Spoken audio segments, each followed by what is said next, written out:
मुल्क पाकिस्तान के सूबा सिंध में दूसरी अहम शख्सियत शाह अब्दुल लतीफ़ भिटाई के बाद मियाँ ग़ुलाम शाह कलोड़ो हैं। इनका इंतकाल 1772 में सिंध में हुआ।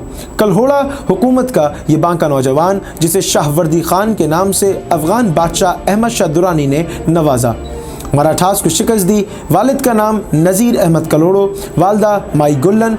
इनके म्यूज़ियम की कुल चौड़ाई 56 फीट 17 मीटर है, जबकि 36 फीट 11 मीटर इसकी ऊंचाई नापी गई है। रेक्टेंगुलर शेप्ड फोर्ट इसे कहा जाता है, जिसका मकसद 3 कोने वाला किला है।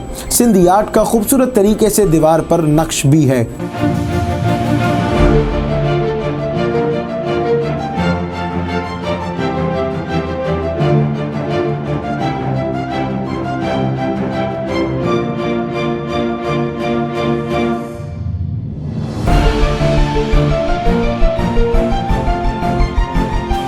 औज़ुबिल्लाहिमिनश्शैतानिर्रजीम, बिस्मिल्लाहिर्रहमानिर्रहीम। अस्सलाम वालेकुम, मेरा नाम अरीब शेख है और इस वक्त आप देख रहे हैं हैदराबाद न्यूज़ पे खुसूसी प्रोग्राम ऐसा है मेरा हैदराबाद। 1772 की एक ऐसी सदी में आपको लेकर चल रहे हैं कि जहां पर एक ऐसा बादशाह जिसने हैदराबाद के लिए पक्का किला तामीर करवाया, जिसके लिए एक प्रोफेसर डॉक्टर मोहम्मद लाको साहब कहते हैं कि वो सिंध के शाहजहां हैं, जिन्होंने खूबसूरत इमारतें तामीर करवाई। ऐसे ही एक ऐसी शख्सियत के मज़ार पर आज मौजूद है जिन्हें गुलाम मोहम्मद शाह कलोड़ो के नाम से जाना जाता है, जिन्हें मछली वाले बाबा को आम गुफ्तो शनास में याद किया जाता है। आइए इनके मज़ार का दौरा कराते हैं और आपको बताते हैं कि शहर का मज़बूत चेहरा क्या है।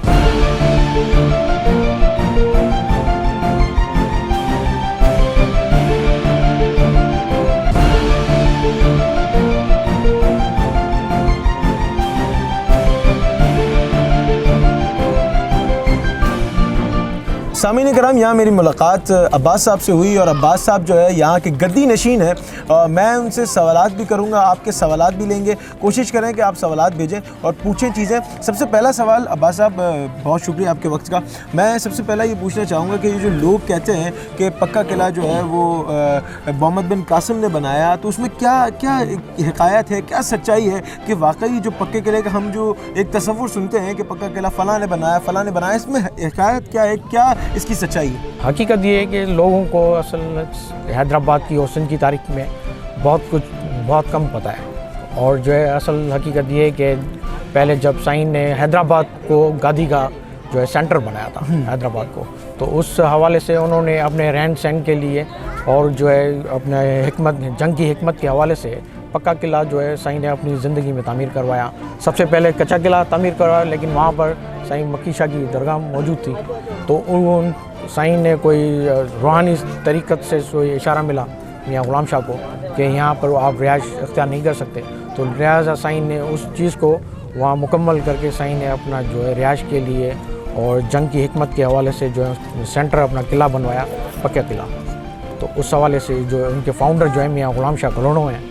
बाद में जो है मियाँ सरफराज कलोड़ो की शहादत भी जो है पक्के किले के अंदर ही हुई है। मैं ये पूछना चाहूँगा कि क्या यहाँ पर प्रॉपर निज़ाम है चीज़ों का, किस तरीके से मतलब जो ज़ायरीन आते हैं, क्योंकि यहाँ मछली वाले बाबा के नाम से बहुत ज़्यादा माज़रत के साथ मशहूर किया गया है, तो क्या इसमें सच्चाई है ऐसी कोई? असल में देखिए, साईं तो सिंध के बादशाह रहे हैं, ठीक है। मछली वाले जो है हमारे जो कल्चर में जो मछली वाले को जो है कम समझा जाता है, ठीक है। तो साईं तो एक खूबसूरत बादशाह थे और शाह अब्दुल लतीफ़ भिटाई की दुआ से पैदा हुए थे। तो ये जो मछली जो ये भी जो असल में जो कॉन्टेक्ट से जो मछली का न्याज जो है ये वहीं से सिलसिला शुरू हुआ शाह अब्दुल लतीफ़ भिटाई से। अच्छा। तो साईं की जो ख़ास एक मुरीद थी जी गुलाम, जो मियाँ ग़ुलाम शाह की जो है वालदा थी, उनको लतीफ़ साईं ने दुआ की कि तुम सिंध की रानी बनोगी। अच्छा। तो जब वो दुआ वो खुद जो है साईं की मुरीद थी, वो हैरान हो गई, इतनी बड़ी शाह अब्दुल लतीफ़ भिटाई ने मुझे दुआ दे दी है, तो साईं ये कैसे हो सकता है। तो एक दिन मियाँ नूर मोहम्मद कलोड़ो साईं मियाँ ग़ुलाम शाह कलोड़ो के पास पहुँचे, उनके औलाद नहीं थी, तो वो जो है एक दिन उनको वो प्रपोजल दिया गया, तो शादी हुई, उनमें से मियाँ ग़ुलाम शाह पैदा हुए। उन्होंने वो सिंधी में जो है वो दुआ है गुलाम विचो गुल खिड़िया के खिड़सी। वाह, क्या तो ये शाह अब्दुल लतीफ़ भिटाई ने जी गुलाम को जो ये दुआ दी थी, तुम में से एक फूल पैदा होगा जो एक वली बनेगा। बिल्कुल ऐसे ही है, बिल्कुल ऐसे ही। अच्छा, मुझे एक और ये चीज़ बताइएगा, जो सफाई सुथराई का निज़ाम है, जो सिक्योरिटी के हवाले से, क्योंकि जब मैं यहाँ पर एंटर कर रहा था तो मतलब बिल्कुल आम है, लोग आ सकते हैं, जा सकते हैं, कोई मतलब एक ख़ास एक एहतमाम नहीं हुआ हुआ, तो इसमें क्या कोई ऐसी चीज़ आप ये मुतालबा करना चाहें या कोई बताना चाहें इस हवाले से? मुतालबे तो हमारे बहुत हैं। एक इस दरगाह के अलग हैं, साईं सरफराज बाबा की दरगाह के अलग हैं। ये दरगाह जो है अपने अंडर कल्चर डिपार्टमेंट की आती है, ठीक है। वो तो अपनी पूरी कोशिश करते हैं कि यहाँ मेंटेन की जाए। और असल में क्या है, यहाँ पर जो है कल्चर डिपार्टमेंट का जो कॉन्सेप्ट है ना, वहाँ पर ऐसे ज़ायरीन नहीं आ सकते। अच्छा, ठीक है। और ये जो हमने उनको फोर्स किया है कि वो साईं बादशाह के अलावा, हिस्टोरिकल हेरिटेज के अलावा, ये एक दरगाह भी है। साईं बुज़ुर्ग भी रह चुके हैं, साईं के मुरीद भी हैं, फॉलोअर्स हैं पूरे सिंध में। तो इस हवाले से हमें थोड़ा जो है आप रिलीफ दें ताकि लोग यहाँ पर आ सकें। तो इसलिए थोड़ा इंतज़ाम, उनको अपना भी दिखाना है लुक कि ये एक जो है हेरिटेज है वो आसार कदीमा में आता है। तो इस चीज़ को दोनों चीज़ें चल रही हैं। दोनों चीज़ें चल रही हैं। अच्छा, मैं एक चीज़ आपसे ये पूछना चाहूँगा, इसमें जो फ़ंड आता है या इसकी जो पहले जो हालत थी उसके हवाले से एक बोर्ड वहाँ नस्ब है। मैं चाहता हूँ कि अगर हम वो बोर्ड दिखाएं आवाम को और बताएं कि क्या पहले खर्चा था, क्या है, अगर आप हमें वहाँ लेकर चलें तो ये हमारे लिए बड़ा एजाज़ की बात होगी। ये जो है 1896 में जो है इसकी पोजीशन जो है अंग्रेज़ों ने जो है की थी, क्योंकि साईं जो है अगेंस्ट थे ब्रिटिश गवर्नमेंट। ब्रिटिश जब यहाँ पर तिजारत के हवाले से आ रही थी इंडियन ईस्ट वेस्ट कंपनी, तो उस हवाले से जो है साईं गुलाम शाह जो है इनके सख्त मुखालिफ थे। और जो है उस हवाले से वो जाते जाते उन्होंने जो अपनी दुश्मनी यहाँ तक की कि अपना साईं का जो है रोज़ा मुबारक, बड़ा ज़बरदस्त खूबसूरत दरगाह थी, तो साईं उन्होंने जो है ब्लास्ट करके डेमोलिश कर दिया था। अच्छा जी हाँ। अच्छा, ये जो इसमें ये लिखा हुआ है golden foil moral recently exposed, ये इसकी क्या इसकी अफादियत है, क्या चीज़ है ये? क्योंकि जब ये जो दोबारा रेनोवेशन का काम जब शुरू हुआ तो बाद में लोगों को खबर पड़ी कि यहाँ साईं की जो है दरबार में गोल्ड का भी काम हुआ है दीवार। अच्छा, जी हाँ। तो उसमें जो है गोल्ड भी है। तो यहाँ से निकाल के लेकर गए? नहीं, इनके जो नवादरात थे, कुछ लोगों को ये भी था कि साईं के गुंबद में नवादरात हैं, तो वो भी कुछ जो है खिड़कियों में, दरवाज़ों में, तो वो उन्होंने डैमेजेस की है। कुछ तो साईं के जो ओरिजिनल दरवाजे थे दरगाह के, वो भी अंग्रेज़ अपने दौर में जो है कुछ लेकर नवादरात लेकर गए यहाँ से। अच्छा, नहीं, यहाँ पर अगर दिखाएं, ये एक अच्छा खासा एस्टिमेट है, तो थोड़ा सा ये अगर आप बताना चाहें बस अब वली साहब कि ये क्या एक अच्छा ग्रैंड टोटल है? 29 मिलियंस। जी हाँ, 29 मिलियन का एक वो है। तो इस हवाले से मैं तो ये समझता हूँ कि मैं तो बहुत शॉक्ड हो गया 29 मिलियन सुन के कि एक अच्छी खासी रकम है। तो रकम यहाँ लगती है या किस तरीके से उसको बरोए कार लेकर आए? फर्स्ट ऑफ ऑल, ये सबसे पहले मैं आपको बताऊँगा, ये गवर्नमेंट, सिंध गवर्नमेंट की तरफ से नहीं बन रहा है। अच्छा, ये प्राइवेट ये बनाओ ना, sponsoring agency endowment fund trust, ठीक है, ठीक है। ये प्राइवेट, इन्होंने परमिशन ली सिंध कल्चर डिपार्टमेंट से कि हमें आप जो है अलाउ करें कि हम ये हिस्टोरिकल हेरिटेज है इसका हम काम करवाएं। तो ये काम उन्होंने करवाया। एक दूसरा भी इन्होंने हेरिटेज वालों ने, इन्होंने फंडामेंट वालों ने काम करवाया। मीर करम अली टालपुर, जो टालपुर फैमिली है, जो उनके दरगाह भी उन्होंने बनवाई है। अच्छा, तो जो सिंध गवर्नमेंट का है इसमें जो है इनका ये बस कोऑर्डिनेशन रहा है, उनके जो है सब सुपरविजन में ये काम हो रहा है। अच्छा, मैं नाजरीन को यहाँ बताता चलूँ कि हम अभी तक मज़ार के अंदर नहीं गए हैं और हमने मज़ार का आपको दौरा नहीं करवाया है। मज़ार के दौरे से पहले ये चीज़ें जानना ज़रूरी है कि जो कॉन्सेप्ट दिए जाते हैं, जो बताया जाता है उनके बारे में, कि उसमें कितनी हद तक सच्चाई है और कितने हद तक लोग जो है वो गलतफहमी का शिकार हैं, जो एक ऐसी शख्सियत को एक ऐसे पैमाने में लेकर चले जाते हैं कि शायद मैं समझता हूँ कि एक बादशाह को जिस तरीके से लोग एक वली बनाने की कोशिश में लगे हुए हैं, तो मैं ये समझता हूँ कि ये गलत चीज़ है। और उन्होंने सिंध के लिए बहुत काम किया है। एक मैं तारीखदान को पढ़ रहा था, उन्होंने लिखा सिंध के अंदर सिर्फ 2 लोग हैं, जो 2 लोग जिनको वो मानते हैं, जिनको मैं भी समझता हूँ कि उन 2 के अलावा शायद सिंध में कोई और नहीं है। एक शाह अब्दुल लतीफ़ बिटाई, जिन्होंने सिंधी लैंग्वेज को लोगों तक पहुँचाया, खूबसूरत अंदाज से कलाम लिख के खूबसूरत तरीके से लोगों तक पहुँचाने की कोशिश की कि सिंधी लैंग्वेज आखिर है क्या। और एक जनाब गुलाम हुसैन शाह कलोड़ो साहब, जिन्होंने सिंध को आज़ाद किया, इस हद तक आज़ाद किया, ना सिर्फ बोलने की हद तक बल्कि उसके लिए अमली काम किए। हम उनके मज़ार की तरफ आपको लेकर चलते हैं। आइए मज़ार का आपको दौरा कराते हैं।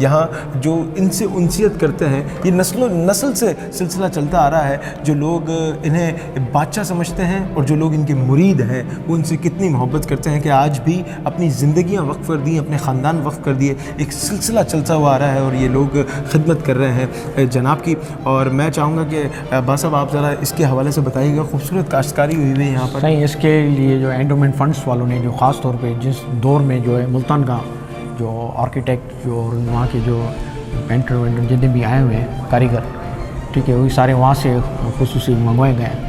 और इस कम से कम इसका जो है सिर्फ जो लेयर्स जो लगाई है वही तकरीबन 20-25 लाख उन्होंने स्पेंड किया है। ये सिर्फ ये वाली लेयर नहीं, ऊपर जो लेयर्स सिर्फ वाइट लेयर्स जो लगाई है उसके ऊपर ये कोडिंग हुई है, डबल कलर हुए हैं। तो इसमें सिर्फ लेयर्स के इन्होंने 25 लाख जो उसमें स्पेंड हुए हैं। 25 लाख माशाल्लाह। ये बिल्कुल ये वो जो है ये वो कलर है जो पानी आने से नहीं उतरेगा। अच्छा या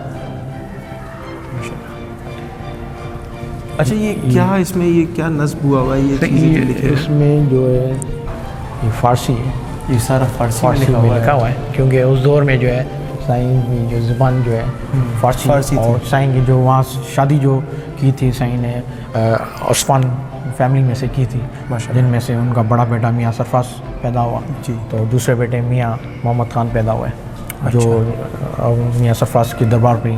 अच्छा, उनका मज़ार वहीं पर, उनका मज़ार वहीं है। मैं नाजरीन को यहाँ बताता चलूँ कि यहाँ पर अब्बास साहब मैं इंटरप्ट कर रहा हूँ, मुझे करना तो नहीं चाहिए, कि किबला की कब्र मुबारक, किबला के मज़ार के बिल्कुल एतराफ़ में एक कब्र है, कब्र मुबारक की, तो इसके हवाले से थोड़ा सा बताइएगा। उस तरफ आ जाते हैं, हम देखते हैं ज़रा वहाँ पर।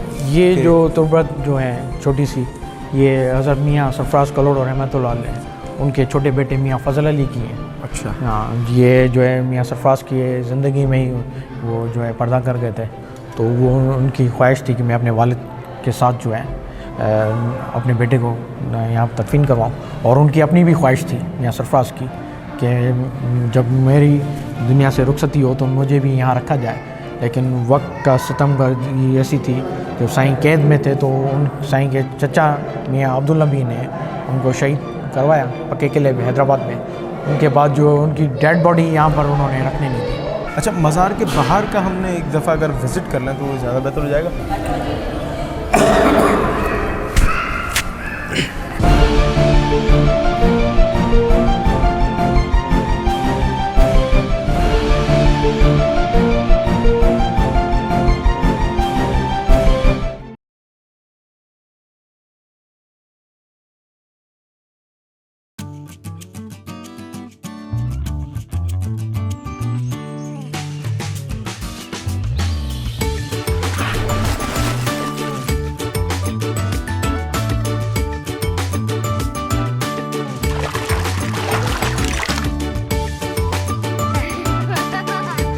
खानों में जो आए जायका मोहब्बत का, रिश्तों में लगे तड़का चाहत का, जब बढ़कर हो वादा क्वालिटी का, तो दिल चाहे और क्या, शारजा कुकिंग ऑयल और वनस्पति, ताकि आपको मिले हमेशा कुछ बढ़कर। Sharjah, a quality product of Hi-Tech Foods। अच्छा, ये जो जगह पूरी एतराफ़ में कब्रें हैं तो इसका क्या, इसमें क्या हिकमत है इसकी? सही, इसकी हिकमत ये है कि यहाँ पर कब्ज़ा खीरी हो गई है, कब्ज़ेदार लोग हो गए जिनके खिलाफ डिपार्टमेंट कल्चर डिपार्टमेंट में 9th सिविल मैजिस्ट्रेट को दी भी है अगेंस्ट इन लोगों के खिलाफ, के भाई इनके खिलाफ FIR काटी जाए। ये गैर कानूनी रात को दरवाजे तोड़कर जो है यहाँ पर जो है उन्होंने सिलसिला शुरू किया हुआ है तदफीन का, जिसमें ये कुछ जती फैमिलीज़ हैं, कादरी फैमिली है और कुछ मुग़ल फैमिली है, ठीक है। वो रिसोर्स अपने यूज़ करके गैर कानूनी तरीके से यहाँ लोग अपनी तदफीन कर रहे हैं। और ऊपर जो है यहाँ सारा सिलसिला है, ऊपर का रास्ता है। वली साहब, ये जो जगह है ये क्या खासियत रखती है, क्या खासा है इस चीज़ का? सही, इस चीज़ की खासियत ये है कि इन्होंने फंडामेंट वालों डिपार्टमेंट ने ये इसलिए पीस छोड़ा हुआ है ताकि लोगों को खबर पड़े कि जब काम नहीं था उससे पहले ये इसकी ओरिजिनलिटी ये बची थी। उसके बाद जो रिपेयरिंग के बाद पोजीशन अलग है और ये रिपेयरिंग बिफोर ये पोजीशन थी, बिफोर ऐसी थी। तो मतलब ये चेंज नहीं होगा फिर? नहीं, इसको ऐसे ही इसको रखा है। रखा है। अच्छा अच्छा या अच्छा, ये शाह साहब मुझे थोड़ा सा ये बताइएगा, ये जो कब्रें हैं या ये फैमिलीज़ की हमारी, और ये हमारी बड़े जो हमारे जो बुज़ुर्ग हैं, स्पेसिफिक जो है कि हमारे फीमेल्स के अलग शेप्स होते हैं, अच्छा तुरबत के गुंबद के अलग शेप होते हैं। अच्छा किबला, ये मैं आते ही मैंने एक चीज़ देखी और मैं जो है वो थोड़ा सा परेशान हुआ कि ये जो लिखा हुआ है हज़रत बाबा गुलाम शाह कल्हड़ो, जी हाँ, तो ये क्यों वहाँ से दूर है और ये वहाँ से क्यों इतना जो है वो एक अलग ही मंजर पेश कर रहा है? सर असल में यहाँ पर हेरिटेज है और यहाँ एक एक्ट लगता है 1975 एक्ट, उस एक्ट की खिलाफ वर्जी में ये भी आता है कि कोई भी वहाँ पर आपको पेनाफ्लेक्स नहीं लगाना, इवन आपको किल भी नहीं लगानी। अच्छा, तो ये जो है कुछ लोगों ने, अकीदतमंदों ने अपने हवाले से लगा लिया, तो इस चीज़ को जो है एक्सेप्टेबल ही नहीं है, तो इसलिए इसको साइड पे रखा हुआ। अच्छा ये जो पीछे जो है, इधर आइएगा ज़रा, ये जो जगह यहाँ मौजूद है इस हवाले से मुझे थोड़ा सा बताएं। अलग ही खूबसूरत दिख रहा है। मैं नाज़रीन को बताना चाहूँगा कि ये देखें क्या खूबसूरत तरीके से ये बनाई हुई हैं और ये अलग ही हैं। अगर आप यहाँ पर देखें, यहाँ दिखाइएगा ज़रा, कैमरा मैन अगर दिखा सकें आपको, कि यहाँ पर ऐसी कोई कब्रें मौजूद नहीं हैं, सिर्फ ये 2 मज़ार ऐसे हैं ख़ास तौर पर बने हुए हैं जो खूबसूरत अंदाज में। इनके पीछे क्या हिकमत है? ये जो ख़ास जो साईं है, जो असल में जितने भी हमारे बड़े बुजुर्ग जो रह चुके हैं, वो उनकी ये खुसूसियत रही है कि अपने साथ अपने ख़ास मुरीदों को ज़रूर तदफीन करवा देते हैं। अच्छा, हाँ, तो ये उनके ख़ास मुरीदों में से हैं और उनके फ़ौज के जनरलों में से भी हैं। अच्छा, ये फ़ौज के जर्नैल हैं? जनरल है, ये लाशारी फ़कीर है। ये लाशारी फ़कीर हैं, या। ये फ़ौज के जर्नैल हैं और ये मदफन है बिल्कुल किबला गुलाम शाह कल्हड़ो साहब के मज़ार के बिल्कुल अहाते में ये लोग मदफन है। और यहाँ एक खूबसूरत गुंबद जो है जिसके नीचे ये पेनाफ्लेक्स लगा हुआ था, मैं ये अगर आप इजाज़त दें तो मैं बताऊँ, ये मस्तूरात की जगह है। और मस्तूरात उर्दू में हम कहते हैं, मस्तूरात वैसे कहा जाता है ख़वातीन की जगह है, जहाँ पर इनके घर की ख़वातीन जो हैं वो मदफन है। इनके घर की ख़वातीन जो हैं वो रहाइश पजीर है। मैं ज़रा बस बाहर से दिखाना चाहेंगे किस तरीके से है। एक खामोश कमरा बना हुआ है और एक बिल्कुल ये समझ लें कि यहाँ को बहुत कम लोग आते हैं, लेकिन ये वली साहब की मोहब्बत है कि ये हमें यहाँ तक आने की इजाज़त दी है इन्होंने। ये अंदर से देख लें कैसा ज़बरदस्त आर्किटेक्ट बना हुआ है, ये बहुत खूबसूरत बना हुआ है। इसको तजर कहते हैं, सिंधी में कहते हैं उसको तजर। अच्छा, सिंधी में इसको तजर कहा जाता है और ये बहुत खूबसूरत बना हुआ है। अच्छा, ये जो पुराना ये पूरा बना हुआ है, मैं थोड़ा सा इस पर परेशान भी था और मैं सोच भी रहा था कि आपसे सवाल ज़रूर करूं, तो क्या इसके पीछे हिकमत है? और ये मुझे तो लग रहा है कि इस पर भी काम की बहुत ज़्यादा ज़रूरत है। ये काम तो इसका शुरू हो चुका है। पहले इससे पहले आप पुरानी कंडीशन देखते हैं तो आप खुद जो है आपको दुख भी होता कि इतने बड़े सिंध के जो है बुजुर्ग, बिल्कुल और सिंध के यानी नामयार बादशाह, जिन्होंने जो है जिनके जो अल्फाज जो है सुनहरी लफ्ज़ों में लिखे जाते हैं, उनकी दरगाह का ये अशर है। लेकिन बड़ी ज़बरदस्त, अब तो बहुत अच्छा हो गया, अच्छा रिपेयर हो चुका है। अभी इसमें से कलरिंग का काम है। अच्छा नाज़रीन, आपने स्टार्टिंग देखी होगी, मैंने एक जगह से एंटर किया था और वहीं से मैं एग्जिट लूँगा, मैं आपको दिखाऊं कि और एक सवाल ज़रूर पूछूंगा। बिल्कुल क्ले का स्ट्रक्चर बना हुआ है, पक्का किला शहर हैदराबाद में काफ़ी मकबूलियत का हामिल है और उसी के हिसाब से कच्चा किला है। वली साहब ने, अब्बास साहब ने हमें बताया कि किस तरीके से वो बनाया गया और क्यों बनाया गया था। मैं ज़रा यहाँ बाहर आपको दिखाना चाहूँगा, पूरा किले का स्ट्रक्चर बना हुआ है। ये ज़रा देखें, ये देखिएगा, यहाँ जितने भी ज़ायरीन आते हैं वो अपनी बाइक्स यहाँ पर रख रहे हैं और ये खूबसूरत तरीके से एक किला नुमा शक्ल दी हुई है यहाँ पर। वली साहब बताइएगा क्यों दी हुई है ये शक्ल ऐसे? सही, यहाँ पर असल में क्या पूरी फ़ौज आती थी ना। अच्छा, पूरी साईं के सिक्योरिटी जो होती थी, वक्त के जो वज़ीर थे, फ़ौज थी, एक बिल्कुल एक तख्त लगता था यहाँ पर, दरबार लगती थी साईं की एक पक्का किला में। और साईं ने अपनी ज़िंदगी में अपनी जो है रिहाइश के आखिरी आराम का बनवाने के लिए साईं ने, लोग यहाँ बड़ी आमदोरफ्त रही थी साईं की जो है हयाती में, तो इसलिए जो है आपको ये पूरा जो शेप से लग रहा है कि यहाँ पर भी एक किला बना हुआ है, तो ये उसी की शबी है ये। अच्छा, तो ये मतलब पहले तो इसकी दीवारें बहुत छोटी छोटी थी, 7-7, 8-8 फुट थी, तो ये दीवारें भी और बिल्डअप हुई हैं? नहीं, दीवारें शुरू से इतनी हैं। अच्छा, ये अभी फ्लोर बना है, इससे पहले बड़ी ज़बून हो चुकी थी। इससे पहले जो है 90 में बाहर वाली दीवारें बनी हैं, वो कल्चर डिपार्टमेंट ने बनाई थी। तो उस वक्त जो उनके कुछ 17 लाख कुछ फंड उनको जो पक्के किले में थे, जो ये क्राइसिस के दौरान जो है वहाँ से जो है लूट लिए गए। अच्छा, यहाँ पैसे लगने थे। वली साहब, ये जो पक्के किले की शेप दी गई है और जो मौजूदा पक्का किला है, जी हाँ। उसके हवाले से क्या कहना चाहेंगे? उसको क्या एक आसार कदीमा में नहीं लिया जाता, या आप क्या समझते हैं कि क्या उस पर काम होना चाहिए? क्योंकि उसकी दीवारें भी गिर रही हैं, हम मुख्तलिफ जगहों पे ये देख रहे हैं कि मुख्तलिफ जगहों से वो झड़ना शुरू हो गया है, टूटना शुरू हो गया है। तो क्या इस हवाले से क्या पैगाम देना चाहेंगे आप? सही, सबसे पहले तो ये मैं ये कहूँगा कि वहाँ जो कम्युनिटी हमारी उर्दू स्पीकिंग भाई रहते हैं, ठीक है, उनको भी हमारे सिंध के हवाले से सोचना चाहिए कि वो हमारे बाशिंदे भाई हैं, हमारे साथी रहते हैं हम, ठीक है। तो क्योंकि हमारा कल्चर एक ही है, हमारे में अब चेंजिंग्स नहीं है, और रिश्ते हमारे एक दूसरे में हो चुके हैं। तो हमें वो खुद जो उनको कोशिश, वो एफर्ट्स लें, गवर्नमेंट को प्रेशर डालें कि बाबा ये साईं मियाँ गुलाम शाह, और सबसे ज़्यादा मुझे तो बड़ी खुशी होते बताते हो रही है कि वो बड़े अकीदतमंद हैं दरगाहों के। बिल्कुल ऐसे ही, ठीक है। तो साईं सरफराज भी वहाँ उनकी रहायश थी पक्का किला, बिल्कुल ऐसे ही। और उनके लिए भी एक बड़ा एजाज़ है कि वो उनके किले के अंदर रहते हैं। तो वो मिलकर हमारी ताकत बने और गवर्नमेंट को फोर्स करें कि बाबा ये हेरिटेज, ये कदीमी असासा है, इसको मिलकर एक बनवाएं। तो ये सिंध का एक जो है पक्का किला जो है हैदराबाद का, जिनको साईं मियाँ गुलाम शाह ने अपनी ज़िंदगी में तामीर करवाया, और उसमें कोई सदाकत नहीं कि मियाँ मोहम्मद बिन कासिम ने ये किला बनाया, नहीं, ये बिल्कुल लोगों की बनाई हुई बातें। ये असल हकीकत मियाँ गुलाम शाह कलोड़ो किले के फाउंडर हैं। तो मैं आप सब भाइयों से कहता हूँ, उर्दू स्पीकिंग भाइयों से, कि मेहरबानी करके किले के लिए आप एफ़र्ट्स लें, उसको उसी तर्ज पे बनवाएं। उसमें आपकी कौमियत की भी बड़ी जो है इज़्ज़त होगी कि भाई सिंध में जो है हमारे भाई जो हैं वो सिंध की सकावत के लिए इतना बड़ा काम कर रहे हैं। बहुत शुक्रिया क़िबला आपके वक्त का। नाज़रीन, ये था प्रोग्राम ऐसा है मेरा हैदराबाद। एक खूबसूरत कंटेंट और नित नए लोगों से मिलवाने के लिए हमारे साथ दीजिए और कोशिश करें हैदराबाद का एक पॉजिटिव चेहरा दिखाएं। हमारे फेसबुक चैनल को लाइक करें, सब्सक्राइब करें, कोशिश करें यूट्यूब के ऊपर हम लोगों के पेज को लाइक करें और बेल आइकन को ज़रूर दबाइएगा। ऐसा है मेरा हैदराबाद। इस प्रोग्राम के साथ मुझे इजाज़त दीजिए। अल्लाह निगहबान।